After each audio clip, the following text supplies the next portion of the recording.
नमस्कार, मी शुभांगिनी घरोघरी अन्नपूर्णामध्ये तुमचे खूप खूप मनःपूर्वक स्वागत करते. आजच्या व्हिडिओमध्ये मी तुमच्यासोबत नेहमीप्रमाणे छान-छान रेसिपीज तर शेअर करणारच आहे. पण त्याचबरोबर अशा एका प्रॉडक्टचा रिव्ह्यू शेअर करणार आहे, जो आपल्यापैकी प्रत्येकाकडे असायलाच हवा. कारण हा प्रॉडक्ट खूप जास्त उपयोगाचा आहे. तुमच्यापैकी बरेचसे जण असे असतील ना, ज्यांची मुलं हॉस्टेलला बाहेरगावी शिकत असतील किंवा तुम्ही सुद्धा नोकरीनिमित्त कुठेतरी बाहेरगावी छोट्याशा रूममध्ये राहत असाल, जिथे आपल्याकडे एक ऑर्गनाइज्ड किचन नसतं. किंवा आपण ट्रॅव्हलिंगला जेव्हा बाहेरगावी जातो, तेव्हा सुद्धा आपल्याकडे गॅस सिलेंडर अशी काही सुविधा नसते.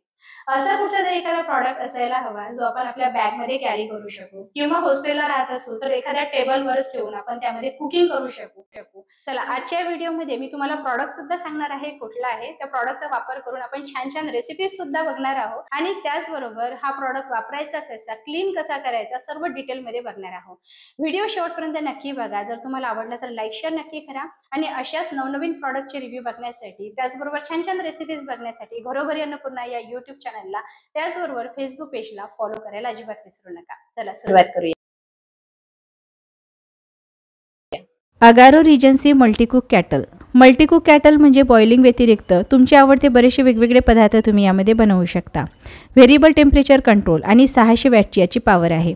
यासोबत आपल्याला बरेचशा वेगवेगळ्या ॲक्सेसरीजसुद्धा मिळतात, ज्यामध्ये तुम्ही बरेचसे वेगवेगळे पदार्थ बनवू शकता. सर्वात पहिलं आहे हे स्टीमर पॉट किंवा स्टीमर बास्केट, ज्यामध्ये मोमोज, ढोकळा किंवा इडली यासारखे पदार्थ स्टीम करता येतात. हा जो स्टीमर पॉट आहे हा हाय क्वालिटी स्टेनलेस स्टीलपासून बनवलेला आहे आणि याची कॅपॅसिटी 0.92 लिटर आहे. अंडी बॉईल करायची असेल तर एक बॉइलिंग रॅकसुद्धा आपल्याला मिळते. पॉटमध्ये पाणी ठेवायचं, यामध्ये अंडी ठेवून पॉटमध्ये ठेवायची आणि वरून झाकण लावायचं. 15 ते 20 मिनिटांमध्ये अंडी बॉईल करून तयार होतील. जे झाकण आपल्याला मिळालेलं आहे ना, ते ग्लासचं झाकण आहे, त्यामुळे आतमध्ये काय शिजतं हे आपण सहज बघू शकतो. यासोबत आपल्याला एक ग्रिल रॅकसुद्धा मिळते. यावर आपण कुठलाही पदार्थ स्टीम करण्यासाठी असा ठेवू शकतो. आता बघूया याचा इनर पॉट. इनर पॉटची कॅपॅसिटी 1.2 लिटरची आहे. फूड ग्रेड स्टेनलेस स्टीलपासून बनवलेला आहे. आतमध्ये भरपूर स्पेस असल्यामुळे यामध्ये कुठलाही पदार्थ बनवणं सहज सोपं होऊन जातं. केटलचा जो पॉवर बेस आहे तो डिटॅचेबल आहे आणि 360 डिग्री सेवेल सोबत येतो. डिटॅचेबल म्हणजे जेव्हा आपल्याला पॉट क्लीन करायचा असेल तर आपण पॉवर बेसवरून सहज याला वेगळं करू शकतो किंवा आपल्याला सूप एखाद्या पॉटमध्ये काढायचं असेल तर हँडल पकडून सूप आपण दुसऱ्या एका पॉटमध्ये पोर करू शकतो. याला जे हँडल दिल्या गेलेलं आहे हे सुद्धा खूप मजबूत आहे. त्याचबरोबर याला ऑन ऑफ करण्यासाठी एक बटन दिल्या गेलेलं आहे, म्हणजे मेन बटन आपल्याला बंद करण्याची गरज नाही. केटलला जे बटन दिलेलं आहे त्यांनीच तुम्ही केटल ऑन ऑफ करू शकता. याचा पॉवर कमी करायचा असेल कमी करू शकता, वाढवायचा असेल तर वाढवू शकता.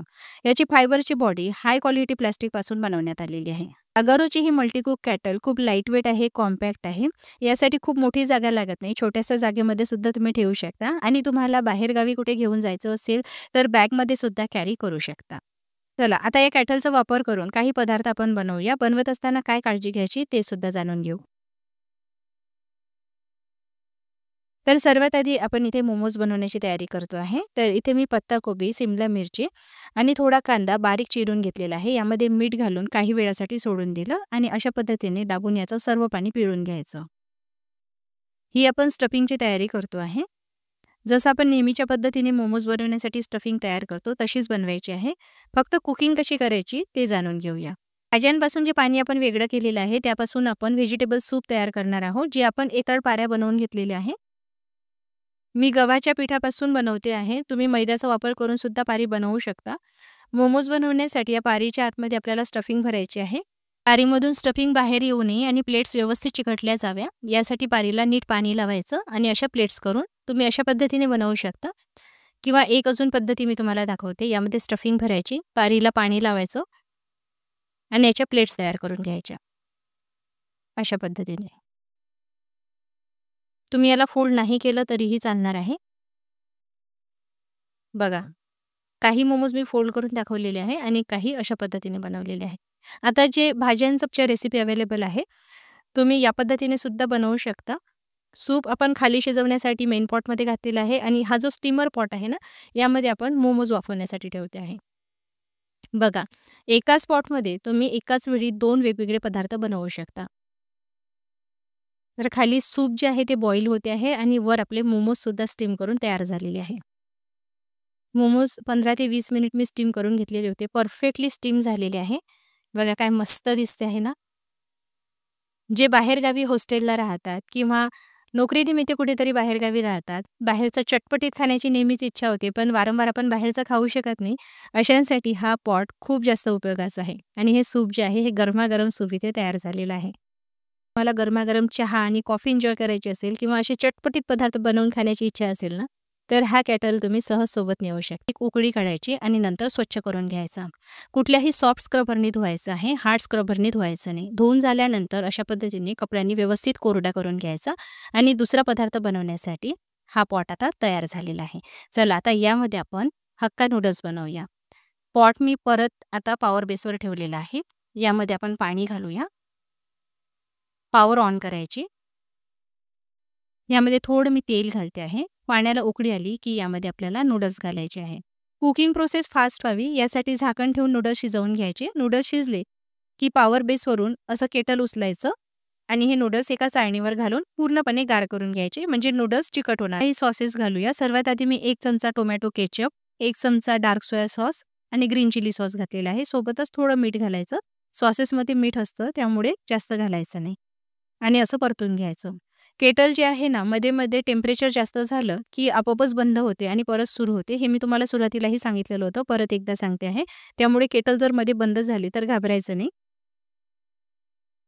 आता हे नूडल्स आपण सर्व्ह करून घेऊया. बघू शकता तुम्ही कढईमध्ये किंवा ठेल्यावर खाताना अगदी तसेच नूडल्स तुम्ही एकाच केटलचा वापर करून तयार केलेले आहे. चला आता यामध्ये मी तुम्हाला चॉकलेट केक बनवून दाखवते आहे. त्यासाठी बाउलमध्ये अर्धा कप मैदा घ्यायचा. यामध्ये 1.5 टेबलस्पून कोको पावडर घालायचं. 1/2 टेबलस्पून बेकिंग पावडर आणि 1/4 टीस्पून एवढा बेकिंग सोडा घालायचा आणि सोबतच मी इथे साखर घातलेली आहे. साखर आपल्याला 2 ते 3 टेबलस्पून घालता येईल. थोडं-थोडं दूध घालायचं आणि हे मिश्रण तयार करून घ्यायचं.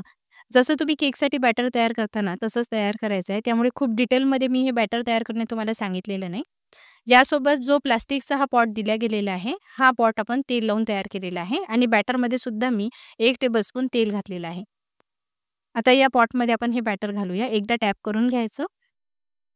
या इनर पॉटमध्ये आपल्याला पाणी घालायचं आहे. ही ग्रिल रॅक ठेवायची आणि यावर हा पॉट ठेवायचा. झाकण ठेवायचं. 15 ते 20 मिनिटासाठी स्टीम करून घ्यायचं. तर हा चॉकलेट केक इथे आपला तयार झालेला आहे. बघा, मस्त मॉइस्ट केक तयार झालेला आहे. वरून तुम्ही थोडं कोको पावडर घालून सर्व्ह करू शकता. आतमध्ये जाळीदार आणि मस्त मौसूद असा केक एकाच पॉटमध्ये बनवून तयार झालेला आहे. तुम्हाला जर अगारोचं हे मल्टीकुक केटल खरेदी करायचं असेल तर प्रॉडक्टची लिंक मी माझ्या डिस्क्रिप्शन बॉक्समध्ये दिलेली आहे आणि या व्हिडिओमध्ये दिली गेलेली माहिती जर तुम्हाला उपयोगी वाटत असेल तर व्हिडिओला लाईक शेअर नक्की करा आणि अशाच नवनवीन माहितीसाठी माझ्या चॅनलला सबस्क्राईब करायला विसरू नका. लवकरच भेटूया. तोवर व्हिडिओ बघण्यासाठी धन्यवाद.